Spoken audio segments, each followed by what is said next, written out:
আল্লাহু আকবার।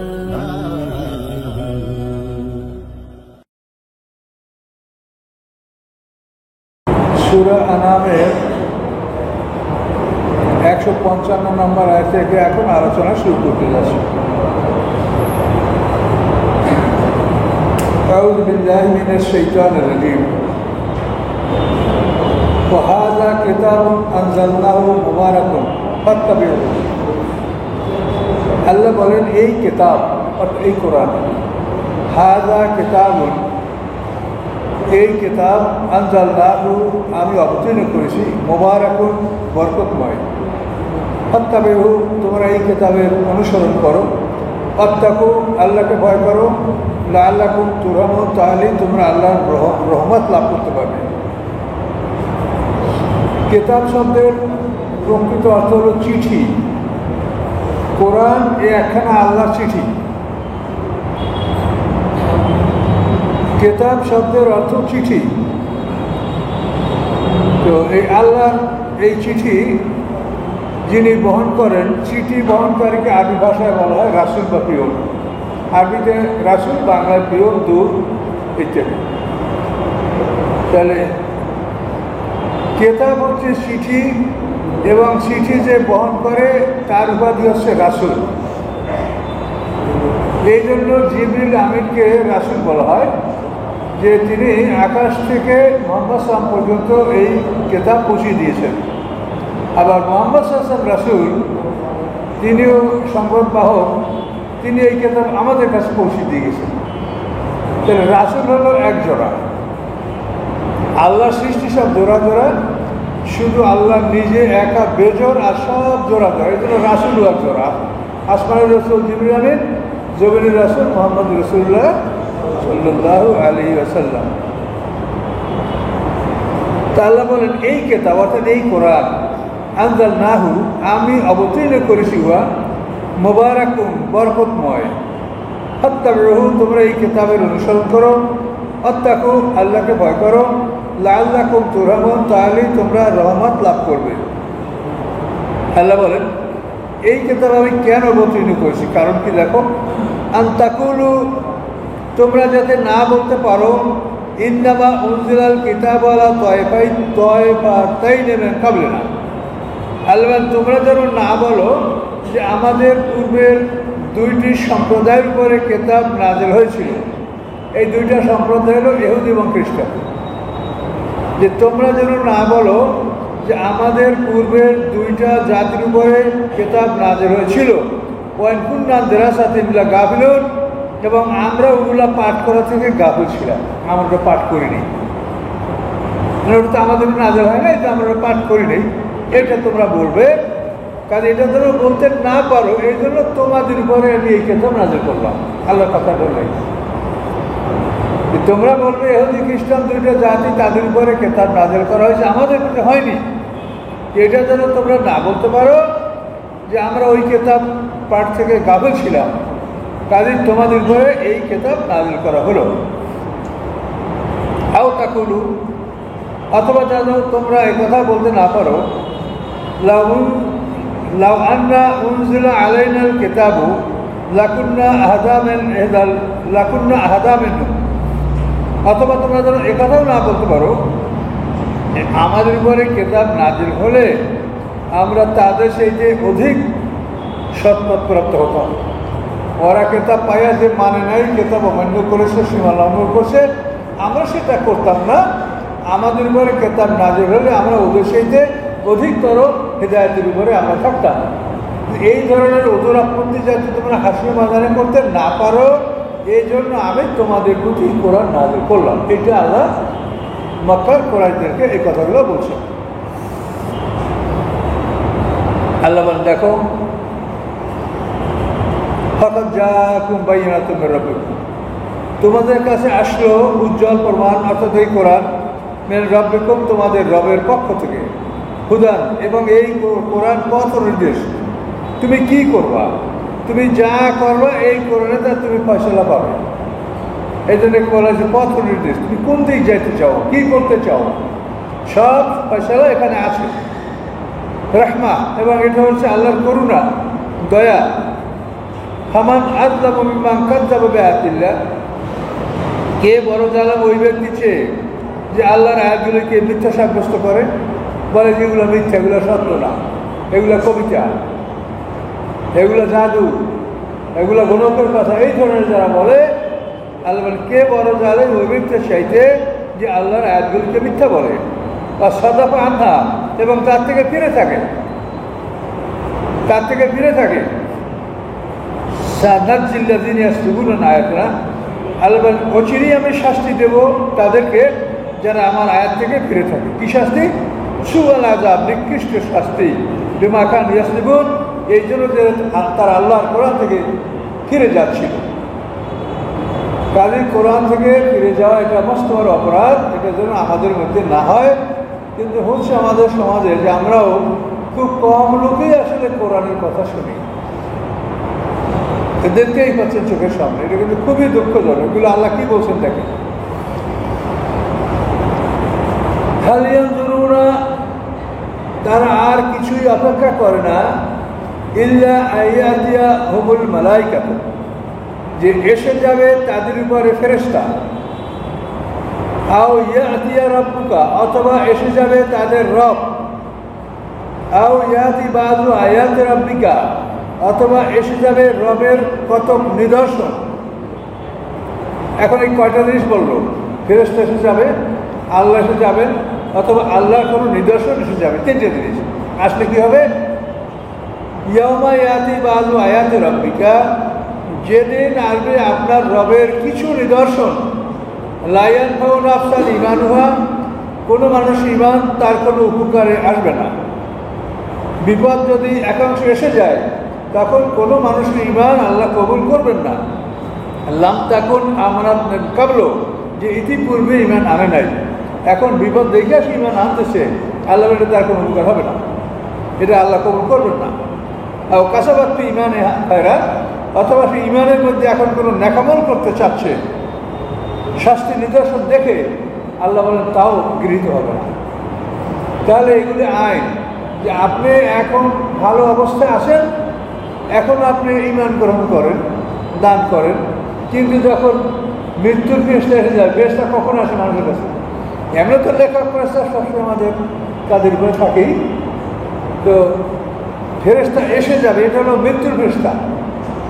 মৃত্যুর ফেরেশতা যখন এসে যাবে তখন ওই ফেরেশতা মানুষ দেখতে পাবে, দেখতে পেয়ে তখন সকল মানুষ ঈমান আনবে। কাফেররা বলবে রব্বির জিউন, হে আল্লাহ আমার কোরআনটা ফিরিয়ে দেন, লাল্লি আমালু সালিহান ফীমা তারাকতু, আমি যে ভালো কাজগুলি ছেড়ে দিয়েছিলাম এগুলো আমি সব করবো। মুমিন বলবে রব্বি লাউলা আখারতানি ইলা আজালিন কারীব, হে আল্লাহ আপনি যদি আমাকে সামান্য সময় অবকাশ দেন, তো আসাদ্দাকা ওয়া আকুম মিনাস সালিহিন, আমি সদকা করবো, আমি নেককার হয়ে যাব। এই জন্য মৃত্যুর অপর নাম ইয়াকিন, মৃত্যুর সময় সবাই ঈমান আনবে। কিন্তু এই যে আইনটা আল্লাহ বলে দিচ্ছে, ফেরেশতা এসে গেলে, আল্লাহ এসে গেলেন, শাস্তি নিতে এসে গেলে কোনো মানুষের ঈমানও কবুল হবে না, নেকামলও কবুল হবে না। এই জন্য আমরা দেখেন সমাজের প্রথা কি, মৃত্যু যন্ত্রণা শুরু হয়ে গেলে হুজুর ইমাম সাহেব একটু তাড়াতাড়ি, হ্যাঁ হুজুর আপনি একটু আমার আব্বা একটু তবা করাইতেন। কিন্তু এটা মানুষের পড়ায় বা পড়ে, কিন্তু এখন লাভ হবে না, এটা তবা করার সময় না। এগুলো বুঝে নেন, এটা তবা করে, এটা আইন, যে আল্লাহ আইন কি বলে দিচ্ছে, যে আমার ফেরেশতা যদি এসে যায়, শাস্তি নিদর্শন যদি এসে যায়, আল্লাহ যদি এসে যায়, মৃত্যুর সময় আল্লাহ মানুষের কাছে থাকেন, এটা কোরআনে বলা ছিল। এগুলি এসে যাওয়ার পরে কোনো মানুষের ঈমান যে আগে ঈমান আনে নাই, তার এখন ঈমান আনা কোনো উপকার হবে না, কোনো উপকারে আসবে না। এটা আইন, আপনি বুঝে নেন। মরার সময় কলমা নিয়ে টানাটানি করলে কিচ্ছু হবে না, কিছুই হবে না। ও সময় ঈমানও গ্রহণ করা হবে না, আর বেঈমান হইলেও তাও গ্রহণ করা হবে না। মানে এখন আপনি মৃত্যুর যন্ত্রণা, আপনার হুঁশ নাই বা কিছু, আপনার আমি এগুলো পড়বো, হ্যাঁ স্যার আমি কী করে নিয়ে আসো, এরকম আপনি ঘাবড়ে গেলেন, আমার বাবু ঈমান হারাই গেল না, ও সময় তার ঈমানও যাবে না। তার কারণ সে আগে যদি ঈমানদার থেকে থাকে এবং ওই সময় যদি তার কোনো কষ্টের কারণে সে ইমানের বিপক্ষে কোনো কথা বলে, তাতেও তার ইমানও যাবে না। ইমান যখন কবুল হবে না, ইমান ত্যাগ করাটা কবুল হইতে পারে কার? ভালোটাই যখন কবুল হবে না, তো মন্দটা কবুল হতে পারে না। এই জন্য দেখেন, একদল মানুষ ধর্ম ব্যবসায়ীরা বলে কি জানেন, যে মরার সময় তোমার বিশ্বাস তোমার হেফাজত করবে, শয়তান প্রস্তাবের পেলা লইয়া আসবে আর কইবে যে আনা আনা আমি আমার আল্লাহ বল। এগুলো ভুয়ো কথা। মৃত্যুর সময় শয়তান আসে না, তার কারণ মৃত্যুর সময় যেখানে ফেরেশতা উপস্থিত থাকে, যেখানে আল্লাহ স্বয়ং উপস্থিত থাকে, সেখানে শয়তান কখনোই যায় না, ওর ভয় আছে। দেখেন না, বদরের যুদ্ধে যখন দেখছে ফেরেশতার নামতেছে, তখন করে দাও। তাহলে মৃত্যুর সময় ফেরেশতা আপনার যার কবজ করে তার শয়তান দেখবে, কিন্তু ওই সময় শয়তান যায় না। সমাজটা একটা অন্ধকারে ডুবে আছে, আর আমরা যদি এটা বলি তাহলেই ওই বলিসবেরা যারা অন্ধভাবে চলে, নিজেরা পড়বে না, শুনবে না, জানবে না, এরা সইসই করি ওঠে। কি করবে বলেন? সমাজটা অন্ধকারে ডুবে আছে, আলোর দিকে ফিরে আসে, নিজের জ্ঞানকে কাজে লাগান। আমি যদি নিজের কথা বলি আপনি শুনবেন না, আমার কথা যদি কোরআনের হয় তা শোনেন আপনি। মৃত্যুর সময় আল্লাহ উপস্থিত থাকে কিনা বলেন? নাহনু আকরামু ইলাইহি মিনকুম ওয়ালাকিন লা তুবসিরুন। আল্লাহ বলেন, মৃত ব্যক্তিকে ঘিরে তোমরা যারা বসে থাকো, আমি তোমাদের সকলের চাইতে ওই ব্যক্তির কাছে করে ওয়ালাকিন লা তুবসিরুন, কিন্তু তোমরা আমাকে দেখতে পাও না। এটা সরাসরি করোনা সূরা ওয়াকিয়ার মধ্যে আছে। তাহলে ওই সময় কি শয়তান আসবে? শয়তানেরও সময় বলল, সে জানে যে এই সময় যদি একটা মানুষকে বেঈমান করি, এটা আল্লাহ কবুল করবে না, কাজে এই সময় আমরা বেঈমান না করি, যেগুলো ফিরি আছে এর একটা বেঈমান করি। শয়তান সেই দিকে মেহনত করবে। কাজে এই সামাজিক অবস্থাগুলি আপনারা ভালো কথা, কোরআনের কথা শোনেন, এর চাইতে ভালো কথা পৃথিবীটা কি শোনায়? সমাজটা সম্পূর্ণ অন্ধকারে ডুবে আছে। আজকে আমার কাছে যারা একটু বড় শিক্ষিত মানুষ, যারা চিন্তা ভাবনা করে, তারা আমাদের তাফসীর শোনায়, তাদের মনের একটা মানে বৌদ্ধিক তাদের পরিষ্কার হয়ে যাচ্ছে। আমার কাছে একজন আজকে মোবাইলে কিন্তু আল্লাহ তাআলা রাত 1টা না 2টার সময় প্রথম আকাশে নামে আসেন, এর আগে আল্লাহ কোথায় থাকে? আল্লাহ তাআলা প্রথম আকাশে যদি বাংলাদেশে 1টার সময় নামে, তো পৃথিবীর অন্যান্য দেশে কয়টায় নামে? আল্লাহ নিজে বলেন কোরআনে, যেটা বলা যে তুমি যেখানে থাকো আমি তোমার সাথে সেখানেই আসবো। মাকুম আইনামা কুনতুম, তুমি যেখানে থাকো আমি সেখানে আসবো। মায়া করবেন নাজা সালাসাতে মিলেও রাবিউ, তিনজনে পরামর্শ করলে আল্লাহ তার চতুর্থ। ওলা খামসাতে মিলেও সাদিসুহুম, 5 জনে পরামর্শ করলে আল্লাহ তার ষষ্ঠ। ওলা আদামে জালিকা ওলা আকসারা ইল্লা মাকুম আইনামা কানতুম, এর সাথে কম হোক বেশি হোক যেখানেই হোক, আল্লাহ মানে আমি তোমার সাথে আছি। তাহলে আপনি আল্লাহ আসমানের নামে অন্য সময় কোথায় থাকে? যে সমস্যাটা হলো যে একটা মানুষ কোরআনে কি আছে সেইটা জানার আগেই হাদিস থেকে শুরু করে, এবং ওইটাকে তার একটা মৌলিক জ্ঞান মনে করে, তারপর কোরআনের সাথে নিয়ে মানে ঝগড়া শুরু করে দেন। এ হলো আলেমদের অবস্থা। আপনি বিষয়টা আগে দেখেন কোরআনে কি বলা আছে, এটা আপনি আগে দেখবেন। না দেখে আপনি ওইখান থেকে শুরু করছেন উল্টোভাবে, চতুর্থ আসমানে আল্লাহ নেমে আসে। তো এর আগে আল্লাহ কোথায় থাকে? আল্লাহ কোথাও এই স্থির আসেন এই ধরনের কল্পনা করা, বা আল্লাহ সম্পর্কে আল্লাহ কোরআনে যা বলছে তার বাইরে কোনো ব্যাখ্যা, চিন্তা, কল্পনা করা গুনাহ কবিরা, এমনকি শিরক পর্যন্ত চলে যেতে পারে। আল্লাহ সম্পর্কে যা বলে ওইটাই আপনি বলেন, এর বাইরে ব্যাখ্যা করতে যাবেন না। কেমনে থাকে, কীরকম থাকে, এটা বলার ক্ষমতা আপনার নেই। বলছে আল্লাহ, মনে করেন যে ঠিক আছে, ওইটাই সত্য। তা আল্লাহ তোমার সাথে আছে, এটাই সত্যবাদ। তোমরা 3 জনে বলো আল্লাহ সেখানে আছে, এটাই সত্য। কেমনে আছে, কীরকম আছে, এগুলো বলতে গেলে আপনার ঈমান থাকবে না। ইসলাম শব্দের অর্থ হলো সারেন্ডার। আপনাকে আত্মসমর্পণ করতে হবে, সারেন্ডার করতে হবে, এবং আল্লাহর কোনো বিষয় আপনি প্রশ্ন করতে পারবেন না। আল্লাহ বলেই দিয়েছেন যে তাকে কেউ প্রশ্ন করতে পারে না। লা ইউসালু আম্মা ইয়াফআলু ওয়া হুম ইউসালুন, তিনি যা করেন তাকে কেউ প্রশ্ন করার ক্ষমতা রাখে না, অথচ তোমাদের সবাইকেই প্রশ্ন করা হবে। মহাশক্তির মালিক, সে যা বলে তার কথার উপরে কোনো কথা চলে? হ্যাঁ, আমাদের দেশে যারা এই সাধারণ সাধারণ ক্ষমতার মালিক, এরাই তো যা বলে নেতা তার উপরে কথা বলা যায় না। আপনি আল্লাহর কথার উপরে কথা বলবেন, এত কি ক্ষমতা আছে আপনার? এই যে আমাদের যারা নেতা সর্দার আছে, এদের কথার বাইরে কথা বলা যায়? ভুল বললেও কইতে হ্যাঁ স্যার ঠিক আছে, কথা বলতে পারছেন। কাজে এই জন্য আল্লাহর ব্যাপারটা বোঝেন। তিনি বারবার বলেন যে আকাশ সময়ের মধ্যে যা আছে, পৃথিবীর মধ্যে যা আছে, এর মালিক আমি। এখন আপনি মনে করেন এই রাজশাহী শহরটার যদি একজন মালিক হয়, যে একজন মালিকের এই শহরটা, সে কত বড় ধনী, কত শক্তিশালী হবে তাহলে মনে করেন। তাকে আপনারা কত সম্মান দেবেন, কত ভয় করে চলবেন। যেন আল্লাহ এইরকম বহু কোটি কোটি জগতের মালিক, কাজে তার ক্ষমতা, তার সম্মান, এটা কি সোজা কথা? এই জন্য আল্লাহর কোনো ব্যাপারে যেটা বলা আছে ওর বাইরে কোনো ব্যাখ্যা আপনি বলতে পারবেন না, চাবেন না। সাহাবায়ে কেরামদের কাছে যদি জিজ্ঞাসা করছে আর রহমান ওয়াল আরশ ইস্তাওয়া, আল্লাহ তাআলা সিংহাসনে আসন গ্রহণ করছে, এখন এক জায়গায় কেমনে গ্রহণ করছেন, তো সাহাবারা বলছে বের করো আমার রুম থেকে, কেটা তুমি বেয়াদব, কেমনে বলছি, তোমার কি দরকার? কাজে এগুলি বুঝতে হবে।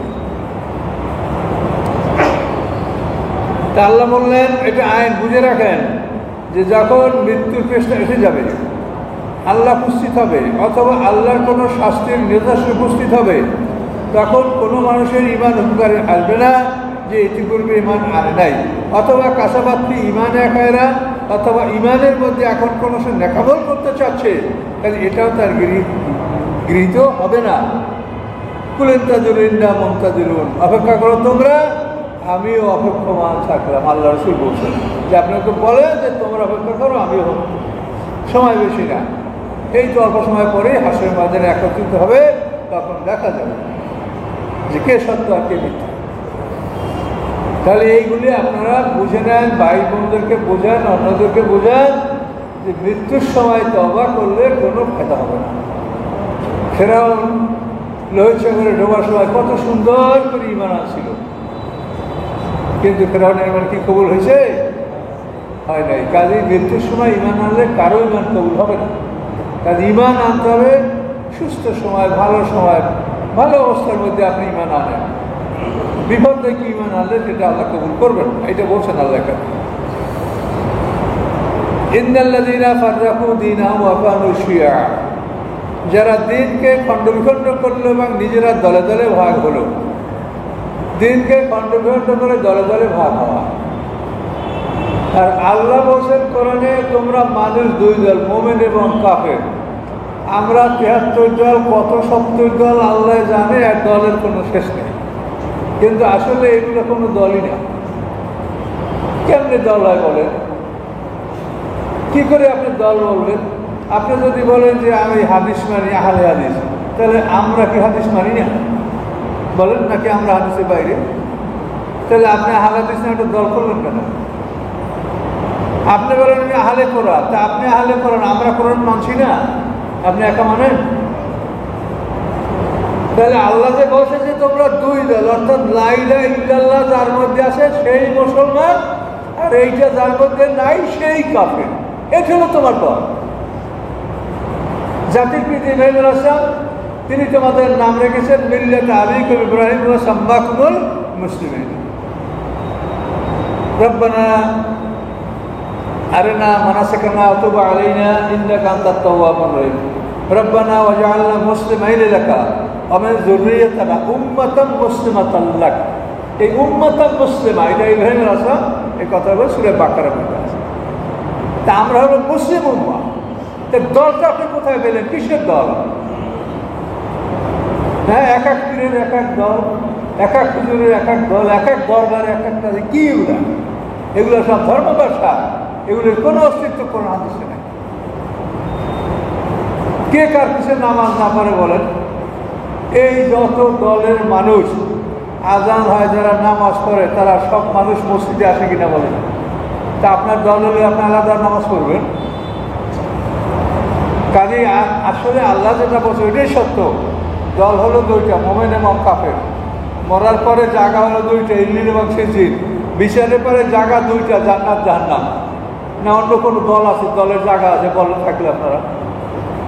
জান্নাত জাহান্নাম ছাড়া যদি অন্য কোনো জায়গা থাইকে থাকে দলের জন্য তো বলেন। কাজে এই জন্য দল নাই। এই জন্য আল্লাহ বলেন তোমরা দল করো না, তোমরা সবাই একে অপরের ভাই ভাই, তোমরা একজনের বিরুদ্ধে ফতুয়া দিও না। আলেমদের ফতুয়া এতে মনে হয় যেন মানুষ কেউ মুসলমান নাই, যারা নামাজ পড়ে এরাই সব মানে ইসলামের বাইরে চলে গেছে, সব ফতুয়া নামাজীদের বিরুদ্ধে। কাজে এগুলো আমাদের জ্ঞানের অভাব, সংকীর্ণতা, কোরআনের জ্ঞান না থাকা, কোরআন নিয়ে চিন্তা না করা, এই জন্যই অবস্থাটা সৃষ্টি হয়। আমাদেরকে আল্লাহ পৃথিবীতে ফতুয়া দেওয়ার জন্য পাঠায় নাই, আমাদের কাজ হলো পৌঁছিয়ে দেওয়া। ইন্নামা আলাইকাল বালাগ ওয়া আলাইনাল হিসাব। আল্লাহ বলেন, হে রাসূল, আপনার কাজ হলো দাওয়াত পৌঁছে দেন, আমার কাজ আমি হিসাব নেব। কাজে দাওয়াত পৌঁছে দেওয়া আমার কাজ। আমি ছাত্র, আপনিও ছাত্র। এখন আমি বলবো আপনি ফেল করবেন, এটা বলা ঠিক? আপনার কোনো ক্লাসমেট তার ক্লাসের 2 বছরকে বসে যে তুই ফেল করবি, এটা কেউ কোনো ক্লাসমেট এটা বলে না, তার ক্লাসে দুর্বল সাথীদেরকেও এটা বলে না। বলে তা আমরা তো এক ক্লাসের ছাত্র, সিলেবাস আমাদের কোরআন, ওস্তাদ আমাদের মোহাম্মদ সাল্লাল্লাহু আলাইহি ওয়াসাল্লাম, তা আমরা এক ক্লাসের ছাত্র না সব? তা আপনি একজনকে ফতুয়া দেন কী করে? এই যে আলেমুল আমাদের একটু হলেই ফতুয়া শুরু হয়ে যায়। কারণ এই জন্য এসব ব্যাপারে আপনারা সতর্ক। এখানে আল্লাহ দল সম্পর্কে বললেন, ইন্নাল্লাযীনা ফাররাকু দীনাহুম, যারা তাদের দিনকে খণ্ড বিখণ্ড করেছে, ওয়াকানু শিয়া, এবং তারা দলে দলে ভাগ হয়ে যায়। দেখেন শিয়া, শিয়া মানে দল, শিয়া নেই আলী মানে আলীর দল। এখন আমরা কিন্তু শিয়া, আমরা হয়তো আলীকে সমর্থন করি, কারণ আমরা শিয়া, কিন্তু আমাদেরকে শিয়া বলা হয় না। ইরানে যারা ওরা শিয়া, তাহলে আমরা তো আলীকে সমর্থন করি, তাহলে তোমরা শিয়া আমরা শিয়া না, তাহলে শিয়া নামে তোমরা দলটা করলে কেন? দেখেন না সত্য কিনা? আমরা সব আমরা কেউ এজিদের পক্ষে না, আমরা হয়তো আলীর সমর্থক, ইমাম হোসেনের সমর্থক, এবং আমরা এটা জানি যে তারাই হক পথে ছিলেন এবং হোসেনকে অন্যায়ভাবে তার বিরুদ্ধে লড়াই করা হয়েছে, থেকে অন্যায়ভাবে হত্যা করে, এটা আমাদের সব মুসলমানদের ধারণা। কাজে আমরা শিয়া, কিন্তু আমরা শিয়া, ওনারাও শিয়া, তো ওনারা তো শিয়া নামে দল কেন? এগুলো হলো ব্যবসা, এগুলোর জন্য পিটন হবে আসলে আমাদের মনে রাখে। তুমি আলিয়াদের ভালোবাসো, এই জন্য দল করা লাগবে তার নামে? কি ধারণা, মানে এদের যা কর্মকাণ্ড আপনি যদি দেখেন বা শোনেন অবাক হয়ে যাবে যে এরা আসলেই আল্লাহ জানে। ওই যে আমি বলছি ফতুয়া দেওয়া ঠিক না, আমি যদি আবার ফতুয়া দিই তাহলে আমি তো নিজের কথার বিপক্ষে চলে যাচ্ছি, কিন্তু এদের অবস্থা খুব ভয়ঙ্কর। এরা ইরানে যারা আমাদের দেশি লোকজন যারা কর্মরত ছিল, বিভিন্ন কাজে কর্ম যারা থাকে, তাদের থেকে যে খবরগুলো আমরা, এগুলো সাধারণত প্রকাশ হয় না। সেটা হলো ওমর ফারুককে হত্যা করছে কে? আবু লুলু বলা। ওরা আবু লুলুর নামে ওদের আছে একটা, মানে বিরাট যেটাকে বলে একাডেমি বা সেন্টার, আসসালামু আলাইকে আবু লুলু, এবং আবু লুলুর তথ্য সংগ্রহ করা কোথায় কি, মানে বিশাল কিছু। মানে আবু লুলু তাদের কাছে বিরাট একটা সম্মানের বস্তু। কেন? তিনি ওমর ফারুক হত্যা করছে এই জন্য। এখন এই চিন্তা ভাবনাটা দেখেন, হযরত আলী রাদিয়াল্লাহু তাআলা খোলাফা রাশিদিনের একজন, তিনি তো কোনোদিন জীবনে বলেন নাই যে আমাকে আবু বকর ওমর ঠকাইছে, বলছেন? কোনোদিন তিনি তাদের বিরুদ্ধে অভিযোগ করেন নাই যে আমার বিরুদ্ধে আমাকে হযরত ওমর বা আবু বকর এরা আমাকে ঠকিয়েছে, ওসমান আমাকে ঠকছে, বলছে আলী কোনোদিন? কিন্তু আপনারা এই যে এত মহব্বত কেন? এই মহব্বতেই তো দল সৃষ্টি হয়। একজন হুজুরকে আপনি ভক্তি করেন, ভক্তি করতে করতে তার নামে দল। কাজে এই জন্য অতি ভক্তি করা যাবে না, অনুকরণ করতে হবে আল্লাহকে, এবং আমরা সবাই ভাই ভাই। তো যাই হোক, আল্লাহ ভালো জানে। আমরা কি করে আপনাদেরকে বোঝাবো আমি জানি না। আমার যতখানি চেষ্টা, যতখানি যুক্তি তর্ক আমি উপস্থাপন করছি, আপনারা বুঝে নেন।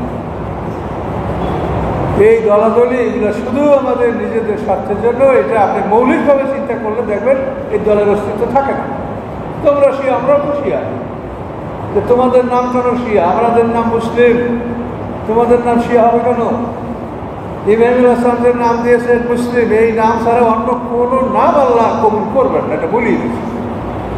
আমায় আপনাকে গায়রাল ইসলামী দিনান আল্লাহ ইউকবালা মিনহু, ইসলাম ছাড়া অন্য কোনো কিছুকে কেউ দিন হিসেবে যদি গ্রহণ করে, জীবন বিধান হিসেবে গ্রহণ করে, আল্লাহ বলে এটা তার থেকে গ্রহণ করা হবে না, তো পরিষ্কার করে নেব। তারপর আপনারা এই নামে আপনারা হানাফি, শাফি, হাম্বলি, আহলে হাদিস, তরিকাপন্থী, ফেডারেশনপন্থী, এগুলো কি? এগুলোর জন্য আসের মাঝে দেখবেন যে কত শাস্তি ভোগ করতে হয়। কাজেই উন্মুক্ত মনোভাব নিয়ে কোরআনে কি আল্লাহ বলেছেন সেইটা আপনারা বোঝার চেষ্টা করেন। ঘাবড়াবেন না যে আমাদের মানুষ কমই তো থাকবে, বেহেশতে তো কম লোক যাবে, দোজখে যাবে অনেক লোক, বেহেশতে অল্প সংখ্যক লোক যাবে। 8টা গ্রেড, বেহেশতের স্তর হলো 8টা, মানে অনেকে বেহেশত 8টাতে বেশি লোক যাবে না, 8টা বেহেশত না, বেহেশতের গ্রেড 8টা। যেমন আপনার চাকরি কয়টা গ্রেড বাংলাদেশে? 20টা গ্রেডের চাকরি। তো এখন এই বেহেশতের গ্রেড হলো 8টা, দোজখের গ্রেড হলো 7টা। দোজখে যাবে তারা 7টা ভাগে গ্রেডে ভাগ হইয়া কে কোন ধরনের শাস্তি পাবে, এই 7টা গ্রেডে ভাগ হয়ে তারা লাহা সাবাত আবাব লিকুল্লে বাবের নবজুজুম মাকসুম, মানে দোজখের 7টা দরজা আছে, এক একটা দরজার জন্য একটা অঞ্চল আছে। এই দরজায় তারা থাকবে, এই অঞ্চলে তারা থাকবে, বিশাল অঞ্চল নিয়ে তাদের জায়গা। কিন্তু এগুলো বুঝতে হবে, 7টা দোজখ 8টা বেহেশত, এ কথাটা কিন্তু ভুল। বেহেশতের 8টা গ্রেড, দোজখের 7টা গ্রেড। বেহেশতে ধরা যাবে যে 8 ভাগে ভাগ হইয়া এই শ্রেণী হিসেবে সবাইকে আমরা সমান, যারা নবী রাসূল, যারা পূর্ববর্তী, যারা সিনিয়র সাহাবী, তাদের সমান আমরা কোনোদিন আমরা সেই সম্মানের বেহেশত আমরা পাবো। এই গ্রেডে এভাবে আসবে উপর থেকে নিচে।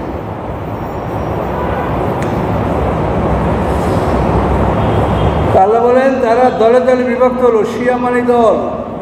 আল্লাহ বলেন লাস্তা মেন্নুম বিষয়ে, তাদের ব্যাপারে আপনি কোনো দায়িত্ব নাই, ওদের থেকে আপনি দূরে। মুহাম্মদ সাল্লাল্লাহু আলাইহি ওয়াসাল্লামকে আল্লাহ বলছেন, তো যারা দল করে তাদের থেকে আমরাও দূরে, এদের সাথে আমাদের কোনো সম্পর্ক নাই। আমাদের এক কথা, ইব্রাহিম আলাইহিস সালাম যে শরীয়তের নাম দিচ্ছেন এই দ্বীন ইসলাম আমাদের শরীয়ত, আর আমরা যদি এটা যারা আমরা যদি একমত হইতে চাই তাহলে আমাদের নাম হবে উম্মতে মুসলিমা, মুসলিম উম্মাহ। এছাড়া আমরা অন্য কোনো দলের স্বীকৃতি আমরা দিব না, নাই কোরআনে। ইন্নামা আমরু মিনাল্লাহ, আল্লাহ বলেন তাদের বিষয়ে তাদের দায়িত্ব আল্লাহর উপরে। হে রাসূল, আপনার কোনো দায়িত্ব নাই তাদের, ওরা যা করে করতে দেন। সুম্মা ইউনাব্বিউহুম বিমা কানু ইয়াফআলুন, এরপরে আল্লাহ তাদেরকে জানাবেন যে তারা কি করতেছিল দুনিয়ায়, এটা জানাবে আল্লাহ। মান জাআ বিল হাসানাতি ফালাহু আশরু আমসালিহা, যে কোনো কল্যাণ কাজ করবে সে পাবে তার 10 গুণ। কল্যাণকর কাজ করলে আপনি 10 গুণ পাবেন। অমান যাবে সাইয়াতে, আর যে কোনো অকল্যাণ কাজ করে, খারাপ কাজ করে, ফালাইজা ইল্লা মিসলুহা, তাকে শাস্তি দেওয়া হবে না তার সমপরিমাণের বেশি। তার শাস্তি চায় এই সমপরিমাণের বেশি তাকে শাস্তি দেওয়া হবে না, কিন্তু নেকামল করলে তাকে 10 গুণ বাড়িয়ে দেওয়া হবে। অন্য আয়াতে আছে 700 গুণ পর্যন্ত, 700 গুণ পর্যন্ত আল্লাহ বাড়িয়ে দেবেন। সেখানে আল্লাহ একটা দৃষ্টান্তের মধ্যে কথাটা বলছেন যে তুমি একটা দানা যদি বপন করো তাহলে দানাতে একটা গাছ বের হবে, তো গাছটা একটা হয় না, একটা ধানের শীষ থেকে অনেকগুলো শীষ বের হয়। তো এখন যদি ওই মোটামুটি একটা তুমি দানা, তার থেকে একটা যে অঙ্কুরিত শীষে তাতে যদি 60টা শীষ বাইর হয় বড় বড়, আর এক একটা শীষে 100 ফল ধরে, তাহলে তোমার একটা দানায় তুমি 700 ফল পাচ্ছ। তা আল্লাহ বলেন আমি তোমাদের ন্যাকামলটা এরকম বাড়াই দিলে, কোরআনে বলা সূরা বাকারা। এর থেকে আমরা 700 গুণ পর্যন্ত কোরআন থেকে আমরা বলি যে কোরআনের বিবরণ অনুযায়ী আমাদের ন্যাকামলের সওয়াব আমরা 700 গুণ পাবো। তারপর আল্লাহ আরও বাড়ায় দিতে পারেন, এটা দিতে আল্লাহর কোনো মানে কিছুই না, কোন খায় করলেই হয়ে যায়। অহম লা ইউযলামুন, তাদের উপরে বিন্দুমাত্র জুলুম করা হবে না। কুল ইন্নানি হাদানি রাব্বি ইলা সিরাতিন মুস্তাকিম, আপনি বলুন নিশ্চয়ই আমি, হাদানি রব্বি, আমাকে পথ দেখিয়েছেন আল্লাহ তাআলা, ইলা সিরাতিন মুস্তাকিম, সরল রাস্তা দিকে। সরল রাস্তাকে প্রদর্শন করিয়েছেন আমাকে আল্লাহ। দিনান, এবং এটা বিধান কিয়ামান, সুপ্রতিষ্ঠিত। দিনান কিয়ামান মিল্লাত ইব্রাহিম, এই দিন হলো সুপ্রতিষ্ঠিত। এবং ইব্রাহিম আলাইহিস সালামের শরিয়ত, ইব্রাহিম আলাইহিস সালাম থেকে এই দিন প্রতিষ্ঠিত আজ পর্যন্ত একইভাবে আছে। আমাদের এই শরিয়ত হলো ইব্রাহিম আলাইহিস সালাম থেকে, তিনি আমাদের জাতির পিতা। এর উপরে একটু অন্যরকম ছিল, একই ছিল কিন্তু বিধানে একটু কম বেশি ছিল, কিন্তু ইব্রাহিম আলাইহিস সালাম থেকে আমাদের এই বিধানটা এখন চূড়ান্ত করা। দিনান কিয়ামান, এই দিন হলো প্রতিষ্ঠিত মিল্লাত ইব্রাহিম, ইব্রাহিম আলাইহিস সালামের ধর্মাদর্শ, মতাদর্শ। হানিফা, তিনি ছিলেন পবিত্র, সমস্ত শিরক থেকে মুক্ত। তিনি ছিলেন সত্য অনুসন্ধিৎসু, ইজ ইনকুইজিটিভ। হানিফা শব্দ অনুসন্ধিৎসু, তিনি সত্যকে অনুসন্ধান করেন। এই যে হুজুরে এই নামাজে কেরাত করলেন, যদি আপনারা কোরআন বুঝতেন তাহলে তো বুঝতে পারতেন কী করছে নামাজে। ইব্রাহিম আলাইহিস সালাম তারকা দেখে বললো এরা আবার বোঝে র, এই অনুসন্ধানকে। চাঁদ দেখে বললো র, তারপর লাইল্লা বেহাদিনী রব্বিল আগুনার নামে নাম কবর দলেন, আমাকে আল্লাহ হেদায়েত না দিলে আমি ভ্রষ্টদের অন্তর্ভুক্ত হব। এরপর ফালাম্মা রাজ সংখ্যা বাজে কাতা, সূর্যকে দেখলো উজ্জ্বল, ফালা হাজার রব্বি হাজা আকবার, যে আমার রব এর সবচেয়ে বড়। ফালাম্মা ফালাক, যখন সূর্যটা গেল তখনই বললেন তিন্নি বাড়ি মা তুশরিকুন, তোমরা যেগুলো শরিক করো আল্লাহর সাথে এর থেকে আমি অসন্তুষ্ট। ইন্নি ওয়াজহাতু ওয়াজহিয়া লিল্লাযী ফাতারাস সামাওয়াতি ওয়াল আরদি হানিফান। কেরাতে এই সুরে পড়ায় না, করছে না। কাজে কোরআন বুঝলে আপনারা মজা পাবেন। কোরআনের ক্লাস করি, সেখানে আপনারা যান, শেখেন, পড়েন, জীবনের সময়টা কাজে লাগান। ইমান নিয়ে কবরে যাইতে পারলে আপনি মহাবিশ্বের মহারাজা। কথা বুঝতে পারছেন? কাজে এই জন্য জীবনের সময়টা কাজে লাগান। যেটুক সময় আছে সেইটুকু আল্লাহর পথে ব্যয় করেন। জীবনে অনেক সময় অনেক দিক ব্যয় করেছেন, কিন্তু যেটুক সময় হাতে আসে আল্লাহর পথে ব্যয় করে, এটি আমার অনুরোধ।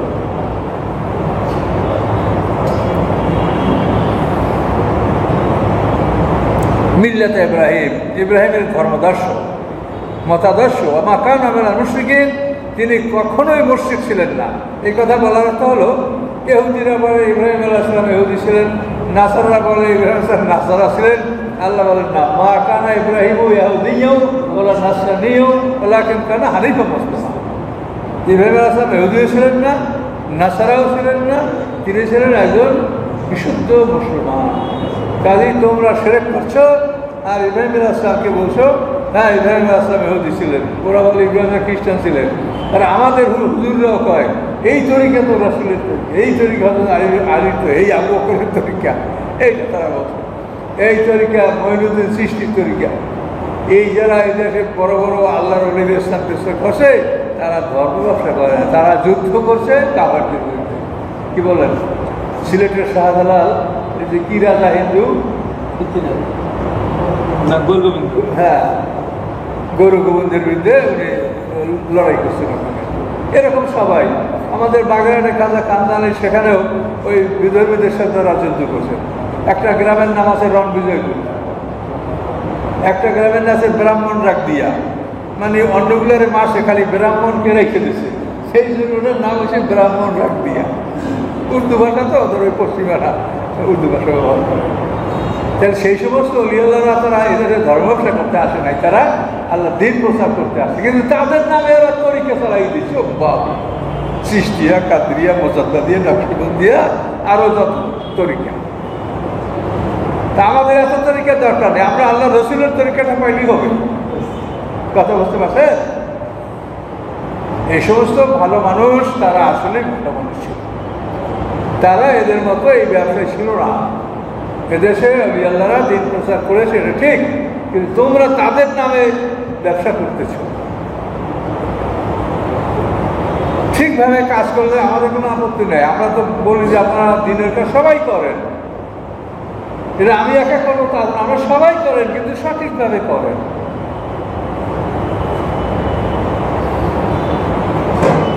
কুল আল্লাহ শিখিয়ে দিয়েছেন, কুল আপনি বলেন ইন্না সালাতি ওয়া নুসুকি ওয়া মাহইয়ায়া ওয়া মামাতি লিল্লাহি রাব্বিল আলামিন, নিশ্চয়ই আমার নামাজ, আমার কুরবানি, আমার জীবন, আমার মৃত্যু সব কিছু আল্লাহর জন্য, তিনি রব্বুল আলামিন। আল্লাহর জন্য আমি জীবন দিব, আল্লাহর জন্য বেঁচে থাকবো। আমার নামাজ, কোরবানি, জীবন যা কিছু সব আল্লাহর জন্য। এটা আল্লাহ কত সুন্দর কথা আল্লাহ শিখেন। কুল, আপনি বলেন আমার নামাজ, আমার কোরবানি, আমার হায়াত, আমার মওয়াত আল্লাহর জন্য, তিনি সারা বিশ্বের প্রতিপালক। লা শরীকা লাহু, সে আল্লাহর কোনো শরীক নাই। ও রব্ব কুল্লি শাইইন, সমস্ত বস্তুর তিনি পালনকারী, সমস্ত বস্তুকে তিনি পালেন। তিনি কী খাবে, হাতি কী খাবে, আর পিঁপড়ায় কী খাবে, আর সবই তিনি জানেন এবং সব কিছু তিনি পালন করেন। রব্ব কুল্লি শাইইন ওলা তাকসিবু কুল্লু নাফসিন ইল্লা আলাইহা, এবং প্রত্যেকটা মানুষ যাই উপার্জন করে ওটা তার উপরেই আসবে, উপার্জনটা তার গলায় ঝুলবে। কারো বোঝা কেউ গ্রহণ করবে না, যার বোঝা তাকেই বহন করতে হবে।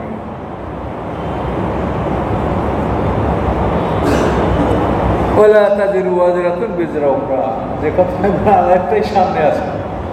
আল্লাহ বলেন কোনো বহনকারী অপরের বোঝা বহন করবে না, যার বোঝা তাকেই নিয়ে উঠতে হবে হাসরের ময়দানে।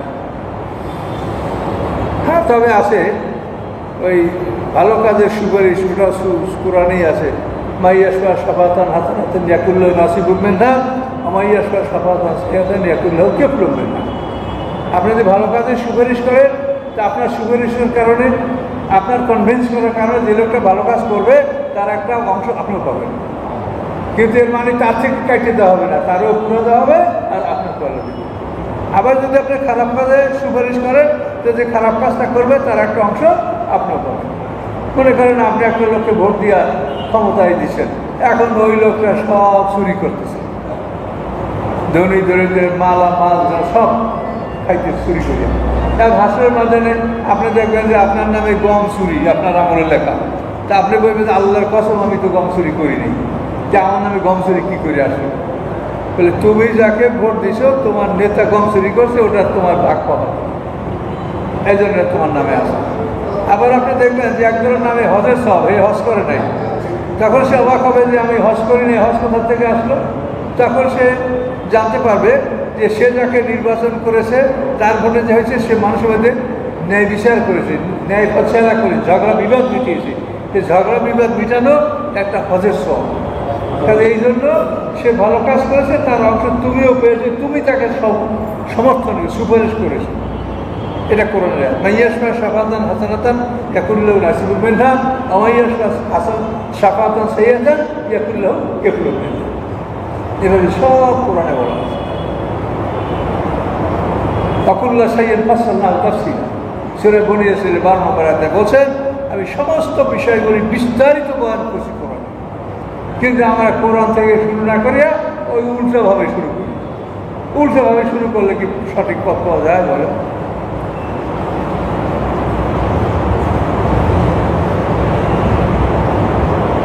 কুল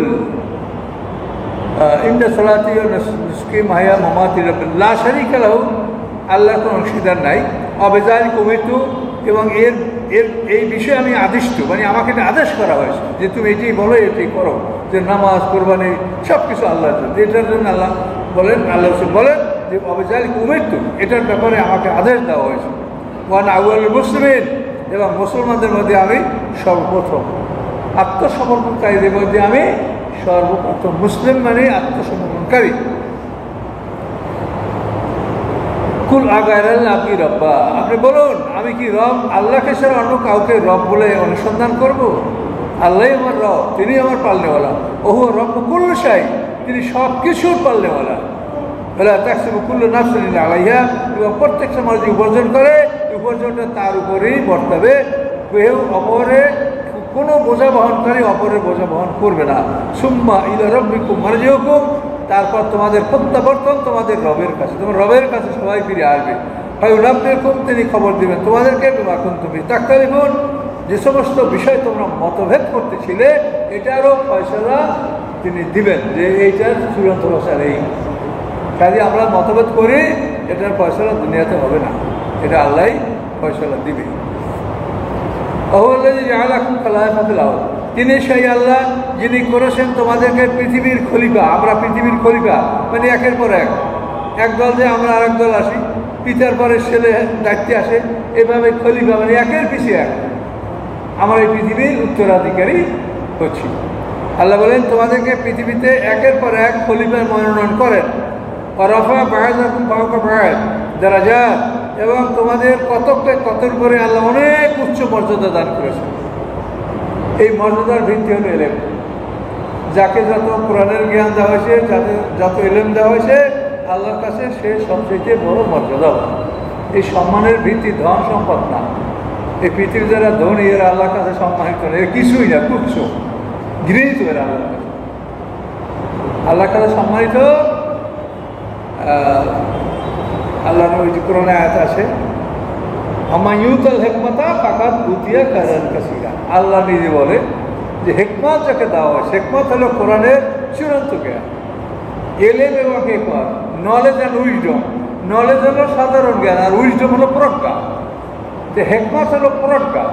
তো আল্লাহ বলেন যাকে প্রজ্ঞা দান করা হয়, অর্থাৎ কোরআনের গভীর জ্ঞান যাকে দান করা হয়, আমায়ুতাল হিকমতা যাকে হেকমত দান করা হয়েছে, ফাকাত উতিয়া খায়রান কাসিরা যাকে অধিক কল্যাণ দান করা হয়।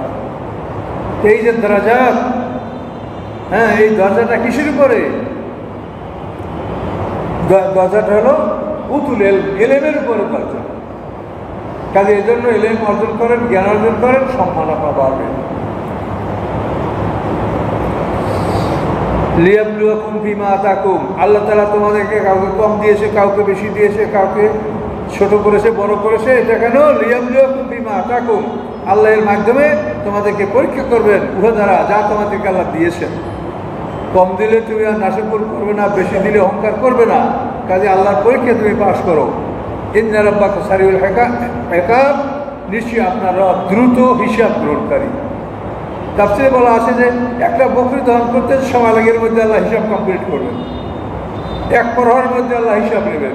কিন্তু আবার কোরআনে বলা আছে বিশেষ দিন যে 50,000 বছরের সমান হবে।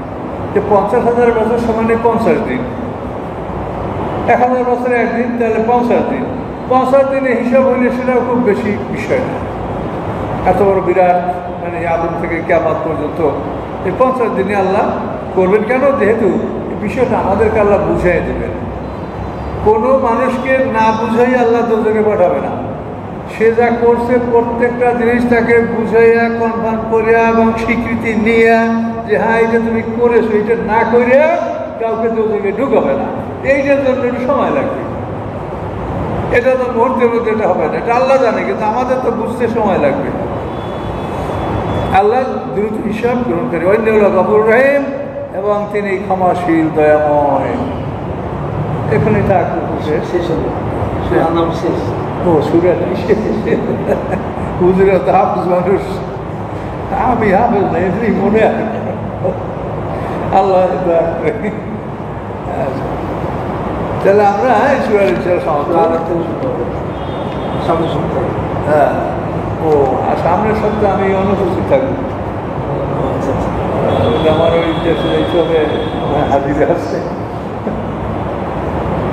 সামনের সপ্তাহে থাকবেন না, এটা শনিবার, আগামী শুক্রবারের পরে শুক্রবার আমি জমা করবো ইনশাল্লাহ। সেইটা শুক্রবার পর্যন্ত এদিকে সব প্রোগ্রামই হবে। কাজে শনিবার থেকে বুধবার পর্যন্ত এই কদিন বরিশাল অঞ্চলে গেলে এই কদিন যাবে।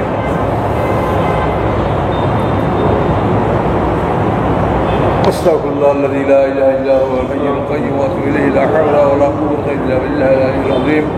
اللهم صل على محمد وعلى آل محمد كما صليت على إبراهيم وعلى آل إبراهيم إنك حميد مجيد.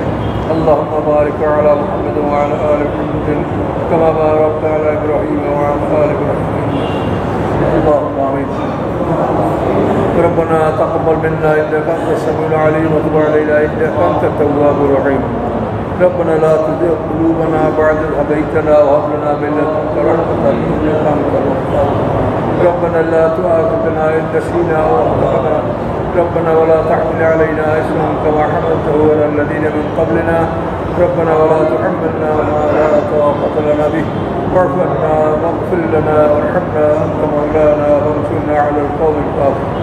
سبحان ربك رب العزة عما يصفون، سلام على المرسلين، الحمد لله رب العالمين. السلام عليكم.